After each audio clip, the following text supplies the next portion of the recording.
दशकांपासून नीरा देवधर प्रकल्पाचं पाणी मिळालं नाही। माळशिरस तालुक्यामधील 22 गावांना हे पाणी कधी येणार असा सवाल करत आमदार जानकर यांनी चालू असलेल्या अर्थसंकल्पीय अधिवेशनामध्ये सरकारला चौथ्यांदा धारेवर धरले। आमदार जानकर यांनी नीरा देवधर प्रकल्पाच्या अत्यंत संथ गतीबद्दल संताप व्यक्त केलाय।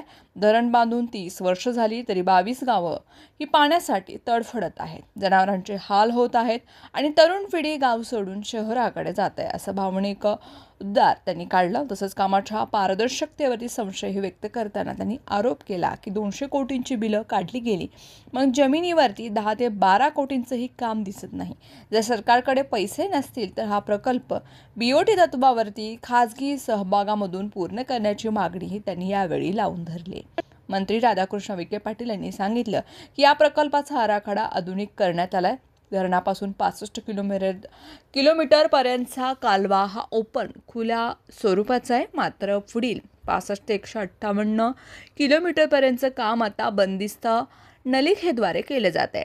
सध्या 81 किलोमीटरपर्यंतचं काम हे पूर्ण झालं असून उर्वरित कामासाठी नाबार्ड आणि इतर माध्यमांमधून निधीचा ओघ सुरू आहे। मूळ आराखड्यामध्ये नसलेल्या 16 अतिरिक्त दुष्काळी गावांचा समावेश आता नीरा देवधर प्रकल्पामध्ये करण्यात आलाय। या गावांच्या सर्वेक्षणाचं काम प्रगतीपथावर असून लवकरच त्यांनाही सिंचनाचा लाभ मिळेल। सरकार या दुष्काळी भागाला पाणी देण्यासाठी आग्रही असून निधीची कोणतीही कमतरता भासणार नाही अशी ग्वाही विखे पाटील यांनी यावेळी दिली। नीरा देवधर धरणाचा कालवा प्रकल्पासाठी 280 कोटी रुपयांच्या निधीची तरतूद ही केली आहे। तसंच या प्रकल्पामध्ये नव्यानं 16 दुष्काळी गावांचा समावेश केला असून मंत्री विखे पाटील यांनी यावेळी सांगितलं।